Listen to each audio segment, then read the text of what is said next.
নবগঠিত প্রদেশ কংগ্রেস কমিটির বর্ধিত সভা অনুষ্ঠিত হয় মঙ্গলবার মুক্তধারা প্রেক্ষাগৃহে। সভায় পৌরোহিত্য করেন সভাপতি আশিস কুমার সাহা। তিনি জানান, লোকসভা নির্বাচনকে সামনে রেখে বিস্তারিত আলোচনা হয়েছে। আগামী দিনে সাংগঠনিক শক্তি বাড়িয়ে ময়দানে অবতীর্ণ হতে চায় দল। তবে বিরোচিত গোষ্ঠীকে বাদ দিয়ে নির্বাচনে কংগ্রেস কতটা লড়াই করতে পারবে তা নিয়েও প্রশ্ন উঠছে।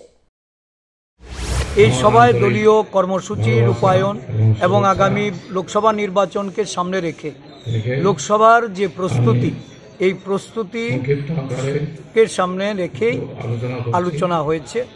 এই সভায় যারা উপস্থিত হয়েছেন বিভিন্ন নেতৃবৃন্দ তাদের বক্তব্যের মাধ্যমে দলকে শক্তিশালী করার জন্য, দলের সমন্বয় গড়ে তোলার লক্ষ্যে এবং শৃঙ্খলাবদ্ধ একটা রেজিমেন্টেড ফোর্স হিসাবে এই রাজ্যে কংগ্রেস দল যেন আত্মপ্রকাশ করতে পারে সেই লক্ষ্যে কাজ করার অঙ্গীকার।